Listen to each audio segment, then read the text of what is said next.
تو یہ مہینہ خیر و برکت کا مہینہ، اس مہینے کے آنے سے دلوں کو وہ مسرت ملتی ہے، عشاق کے دل جو ہے مہک اٹھتے ہیں اور ہر طرف ایک سما بن جاتا ہے کہ اس مہینہ میں آمنہ کے لال تشریف لے آئے،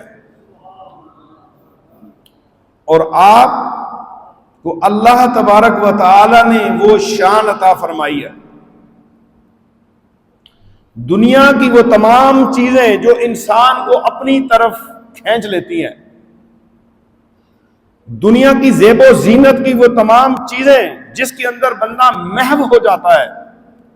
دنیا کی ہر وہ چیز جو بنائی اللہ ہی نے ہے، لیکن اپنے محبوب کی محبت کے اندر اگر وہ چیز شامل ہو گئی تو ہم محبت رسول کو حاصل کرنے میں ناکام ہو گئے۔ تو اللہ تبارک و تعالی نے واضح قرآن پاک کے اندر ارشاد فرما دیا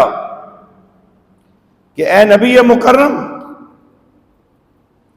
آپ ان کو بتا دیجئے، آپ صلی اللہ تعالی علیہ وسلم ان کو بتا دیجئے، یہ مجھے بھی حکم ہے، آپ کو بھی حکم ہے، اور سارے مومنین کو، آپ کی امت کو یہ حکم ہے کہ اگر تمہارے باپ دادا، تمہارے بیٹے بیٹیاں، تمہارے بھائی، تمہاری بہنیں، تمہاری بیویاں، تمہارے دیگر رشتہ دار، تمہارے اموال جو تم نے محنت سے کمائے، اور تجارت و کاروبار جس کے نقصان سے تم ڈرتے ہو، اور وہ مکانات، وہ گھر، وہ کوٹھیاں جنہیں تم پسند کرتے ہو، تمہارے نزدیک اللہ اور اس کے رسول صلی اللہ تعالی علیہ وآلہ وسلم اور اس کی راہ میں جہاد سے زیادہ محبوب ہیں، تو پھر انتظار کرو یہاں تک کہ اللہ اپنا عذاب تم پہ لے آئے، اللہ کے حکم سے تم پر عذاب آ جائے، اور اللہ تعالیٰ نافرمان لوگوں کو ہدایت نہیں فرماتا۔ اب ہر چیز کی یہاں پر نفی کر دیا ہے میرے پاک پروردگار نے۔ اللہ تبارک و تعالی کی محبت نمبر 1، رسول اللہ صلی اللہ علیہ وسلم کی محبت اور اللہ کی راہ میں نکلنا، یہ اللہ کو پسند ہے، اور ان محبتوں کو، یہ جو دنیا کی محبت ہے، اگر آپ ان کے ساتھ موازنہ کریں گے، ان 3 چیزوں کے ساتھ، تو پھر آپ نجات نہیں پائیں گے، بلکہ آپ پہ عذاب آ سکتا ہے۔ اور اللہ تبارک و تعالی فرماتا ہے کہ میں نافرمان لوگوں کو جو میرے حکم سے آنکھیں چراتے ہیں اور نافرمان ہیں، میں ان کو ہدایت نہیں دیتا، اور وہ دنیا میں بھی تباہ ہیں اور آخرت کے اندر بھی تباہ ہیں۔ میرے آقا نبی کریم رؤوف الرحیم صلی اللہ تعالی علیہ وآلہ وسلم کے ایک صحابی حضرت سیدنا انس رضی اللہ تعالیٰ عنہ اس حدیث کی روایت کرتے ہیں کہ حضور نبی اکرم صلی اللہ تعالی علیہ وآلہ وسلم نے خود ارشاد فرمایا، تم میں سے کوئی شخص اس وقت تک مومن نہیں ہو سکتا جب تک میں اس کے والد یعنی والدین، ماں باپ، اس کی اولاد اور تم سارے لوگوں سے زیادہ محبوب نہ ہو جاؤں، اس وقت تک وہ مومن ہی نہیں ہو سکتا۔ بات ہی ختم کر دیا ہے، مومن کی علامت یہاں پر بتا دی ہے، اور مومن کی پہلی نشانی جو حضور صلی اللہ علیہ وسلم نے ارشاد فرمائی ہے قرآن پاک کی اس سورہ کے مبارک کے حوالہ سے، اور آپ کی حدیث اس کے اوپر جو ہے بطور دلیل آپ کے سامنے میں لے کے آیا ہوں کہ حضور نبی اکرم صلی اللہ تعالی علیہ وآلہ وسلم سے محبت کرنی ہے تو پھر ماں باپ، عزیز رشتہ دار اور دنیا کا کوئی بھی آپ کا تعلق دار اس کے اندر بیچ میں نہیں ہونا چاہیے۔ اگر وہ لوگ پہلے ہیں اور حضور صلی اللہ علیہ وسلم کی ذات کو بعد میں سمجھا، پھر مومن ہی نہیں ہے۔ مومن وہ ہے جو اپنی جان سے بھی زیادہ حضور صلی اللہ علیہ وسلم کو عزیز جانے، مال سے بھی زیادہ، اولاد سے بھی زیادہ، اپنے رشتہ دار، عزیز، اولاد، بیوی، بچوں سے بھی زیادہ حضور سے محبت کرے۔ وہ میرے آقا نبی کریم صلی اللہ علیہ وسلم کے حکم کے مطابق وہی کامل مومن ہے۔ تو میرے عزیزو، کامل مومن بننے کے لیے حضور سے محبت کیجئے۔ اور حضور کی محبت کیسے پتہ چلے گی کہ ہم حضور صلی اللہ علیہ وسلم سے محبت کرتے ہیں؟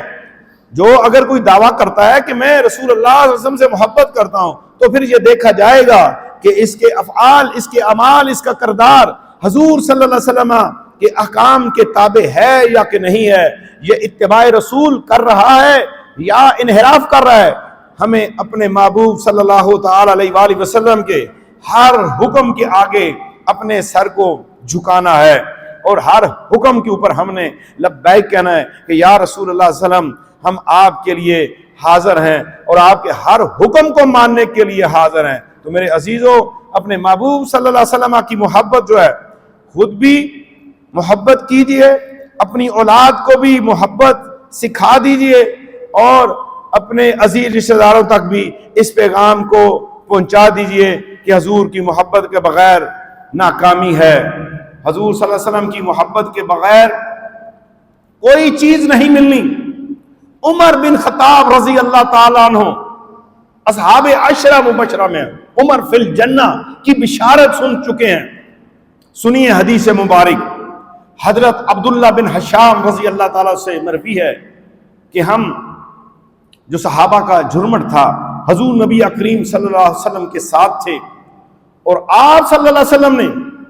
حضرت عمر بن خطاب رضی اللہ تعالیٰ عنہ کا ہاتھ پکڑا ہوا تھا،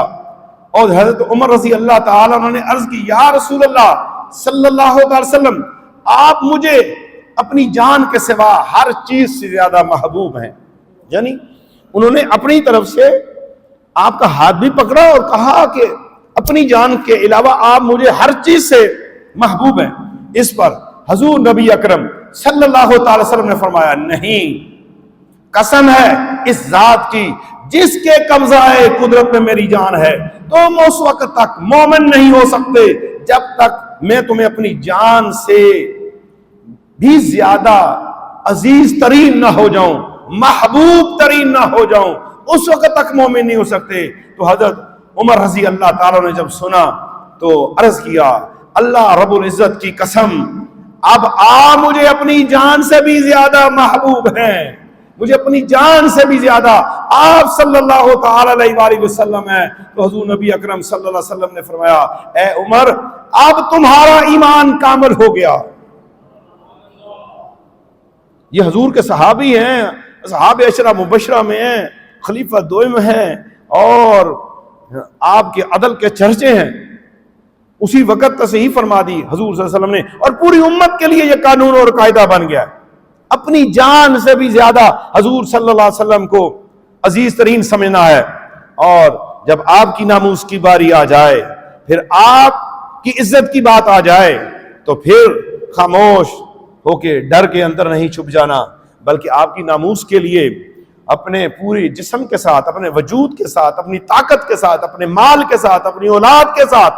اپنی فکر کے ساتھ، اور عشق نبی کا نمونہ بنتے ہوئے آپ نے میدان عمل کے اندر اترنا ہے، اور حضور صلی اللہ علیہ وسلم کے لیے آپ نے اپنی جان کو بھی قربان کر دینا ہے۔ یہ ایک جان نہیں، پوری انسانیت بھی رسول اللہ کے نام پہ مر جائے تو تب بھی رسول اللہ علیہ وسلم کا حق ادا نہیں کر سکتے۔ جو آقا نبی کریم صلی اللہ علیہ وسلم نے ہمیں ایمان دیا، ایمان کی دولت دی، ہمیں مالک الملک کے بارے میں بتایا، ورنہ تو یہ وجود جہنم میں جلتا، مشرک ساری زندگی، کافر ساری زندگی جہنم میں جلیں گے۔ مومنوں، آپ کو آپ کے نبی رحمت صلی اللہ علیہ وسلم نے جہنم کی آگ سے بچا کے ایک اللہ وحدہ لا شریک کے سامنے سجدہ کرنے والا بنا دیا۔ اتنی بڑی نعمت دی ہے، پورا جہان ہمیں دولت دے دے تو پھر بھی رسول اللہ صلی اللہ علیہ وسلم کی دولت کے برابر نہیں ہے، جو اتنی بڑی دولت امت کو عطا فرما دی ہے کہ ہمیں ایمان دے دیا، لا الہ الا اللہ محمد رسول اللہ دے دیا۔ اللہ سے دعا ہے کہ اسی ایمان کی حالت کے اندر ہم دنیا سے جائیں اور رسول اللہ صلی اللہ علیہ وسلم کے امتیوں کے اندر ہمارا شمار ہو جائے۔ آقا نبی کریم صلی اللہ علیہ وسلم کی محبت خود بھی سیکھیے، اور اپنے محبوب صلی اللہ علیہ وسلم کی محبت کو اپنی اولاد کو بھی سکھائیے۔